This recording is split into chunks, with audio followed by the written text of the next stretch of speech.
Le chapitre de cette semaine s'appelle Sakurajima partie 7 et oh mon dieu, entre ce chapitre et celui de la semaine dernière, on est beaucoup trop chanceux nous les fans de Jujutsu, la hype est à son paroxysme, on en parle tout de suite.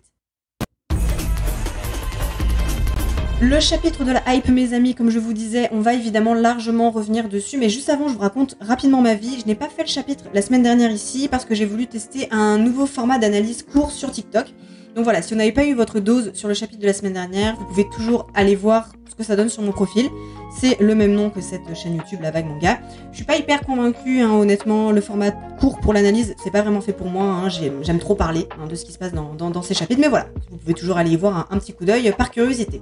On va donc largement revenir sur les éléments de ces quelques pages, comme je vous disais, l'évolution de Maki, la rage de Naoya, et on va théoriser en fin de vidéo sur le pourquoi du comment, et bien, c'est peut-être pas le domaine de Naoya qu'on verra la semaine prochaine. C'est une théorie très bancale, je tiens à le préciser, mais c'est pas grave, je vais vous l'exposer quand même.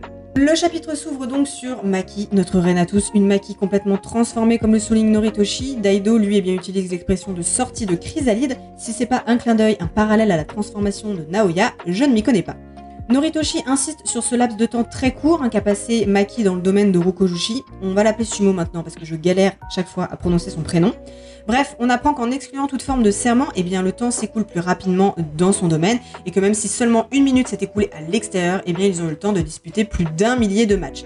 Un arc entraînement express pour Maki donc, mais on est dans Jujutsu Kaisen, personne n'a le temps, mais on voit bien qu'elle n'est plus du tout la même.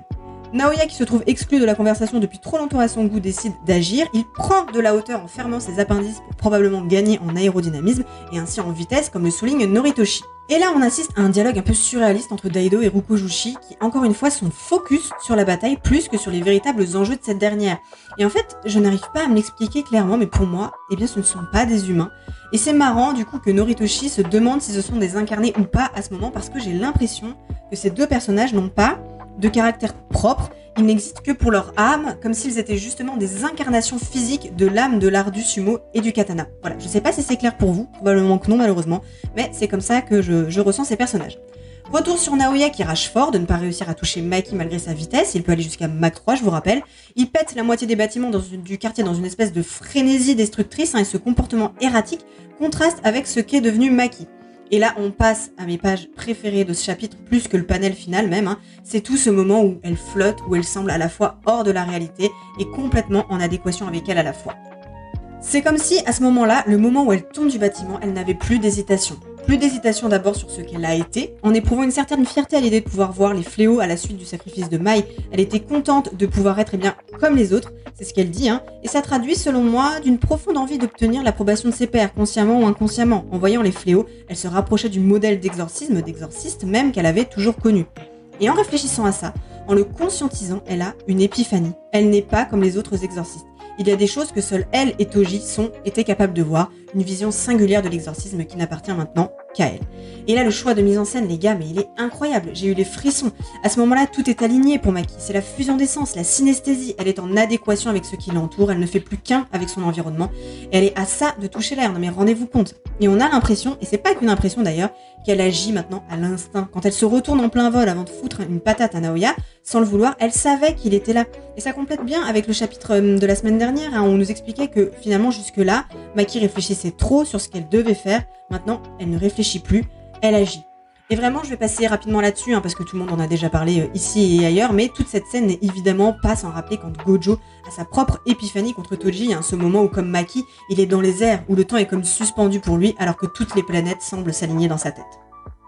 Naoya se fait donc enchaîner par Maki, puis Rokojushi, puis Daido, puis de nouveau Maki, le tout sans énergie occulte, s'il vous plaît, et là, c'en est trop pour lui. Il laisse échapper toute sa frustration de ne pas réussir à l'emporter, et même de perdre à ce niveau de l'histoire. Ça y est, il a compris, il voit Toji en Maki. Et là, petite parenthèse, mais j'adore comme Gege est tout aussi fan de Toji que nous. J'ai l'impression qu'il ne perd aucune occasion de le dessiner dès qu'il le peut. On l'a presque vu plus que Gojo ces dernières années. Et bref, retour à Naoya. Là, comme je te disais, c'en est trop pour lui. J'ai parlé de frustration plus tôt, maintenant c'est l'incompréhension de se faire toucher alors que c'est un fléau. Et le sentiment dominant dans tout ça, c'est la colère de voir celui qu'il admirait tant dans quelqu'un qu'il déteste, une femme qui plus est, avec, selon moi, un petit soupçon de jalousie derrière tout ça. Et j'en parlais dans ma réact Twitter, hein, c'est finalement l'ironie totale que représente ce personnage. Il n'a jamais été pensé que pour faire évoluer Maki. Son personnage est quasiment construit autour d'elle, ce qui contraste totalement avec la personne qui veut nous faire croire qu'il est. C'est l'humiliation jusque dans la narration pour lui. Le personnage misogyne qu'il est n'a jamais servi que de faire valoir à une femme un joli retour de karma. Et ensuite, tel le Pokémon qu'il est devenu, nous assistons ensuite à sa 3e évolution, sous une forme humanoïde, assez étonnamment, hein, ça m'a plutôt surprise. Je m'attendais pas à le revoir en fait. Je pense que Akutami ne peut pas se résoudre à rendre ses persos moches, c'est plus fort que lui. Mais du coup, la théorie du papillon, eh bien, s'éloignerait petit à petit, à voir hein, dans les prochaines semaines. Alors la façon dont il revient n'est pas non plus sans nous rappeler une scène déjà existante, hein, ce moment où eh bien, Toji s'introduit dans le domaine de Dagon, hein, c'est un peu la même mise en scène, je reviens dans tous les bords, un petit peu tout ça. Juste avant de finir sur l'annonce de l'extension, on va parler un petit peu du choix de trad français qui a été fait ici. Je suis pas du genre à râler hein, sur la traduction officielle habituellement, mais là je vais pinailler un petit peu. En français, il dit, ouvrez les guillemets, quoi qu'il arrive, je me relèverai. Et en anglais, il dit quelque chose qu'on pourrait grossièrement traduire par celui qui se tiendra à leur côté, c'est moi, qui fait référence directement au chapitre 151 où Naoya, pendant son premier combat contre Maki, dit que celui qui se tiendra aux côtés de Toji et Gojo, eh bien, c'est lui et personne d'autre. Et là, du coup, je sais pas, je trouve ça dommage de pas avoir gardé cette référence. Là, ils ont juste appuyé sur le côté jusqu'au boutiste de Naoya en disant qu'il se relèvera toujours. Et je trouve ça dommage parce que finalement, en français, ça lui donne un côté un petit peu pathétique. Alors, on est d'accord, il est pathétique dans un sens, mais là, c'est pathétique presque misérable. Alors que si le parallèle du chapitre 151 avait été gardé, ça aurait eu plus de sens parce que la caractéristique principale de Naoya, c'est sa fierté. Et le fait qu'à cause de ça, cette fierté mal placée, eh bien, il est incapable de changer son mindset. Donc pour moi, garder ce parallèle aurait été plus judicieux. Bon, ça n'empêche pas la compréhension du chapitre, hein, évidemment, mais c'est pas ce qui est le plus accurate pour le personnage selon moi. Et le chapitre se termine sur l'annonce que tout le monde attendait, c'est l'annonce d'une nouvelle extension du territoire. Alors, et c'est là qu'on démarre ma théorie plus que douteuse. Tout porte à croire que c'est celle de Naoya qu'on verra la semaine prochaine, mais 2 éléments me font dire que c'est peut-être pas si évident que ça finalement. Sur la double page du retour de Naoya humain, sur la droite, on voit 3 visages, celui de Maki, de Sumo et de Katana. Il en manque un. Et oui, il manque celui de Noritoshi. Plus, second élément, l'annonce de l'extension a été faite sur une case à part, et pas dans une bulle accolée au personnage de Naoya. Et si c'était l'extension du territoire de Noritoshi qu'on voyait la semaine prochaine, et non celle de Naoya, voilà, je pose ça là.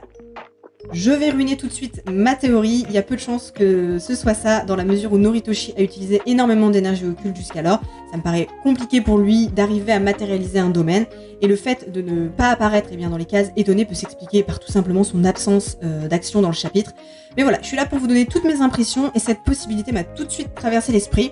Et puis, on connaît tous la proportion de Gege à nous troller, donc voilà, je me prépare à toute éventualité chaque semaine. Hein. Je vous rappelle que nous avait coupé dans nos élans de triple extension du territoire avec Naoya en nous ramenant le cafard dégueulasse. Donc voilà, il faut se préparer à tout avec lui. En tout cas, évidemment, hypé pour la suite comme jamais. J'en ai fini pour aujourd'hui, j'ai dit à peu près tout ce que je voulais. Pas de chapitre la semaine prochaine, hein, Gege est en pause, donc nous on se revoit dans 2 semaines. En attendant, n'hésitez pas à me dire ce que vous en avez pensé. Et puis écoutez, prenez soin de vous, lisez des mangas, regardez des animes parce que c'est quand même vachement sympa. Et moi je vous dis à la prochaine.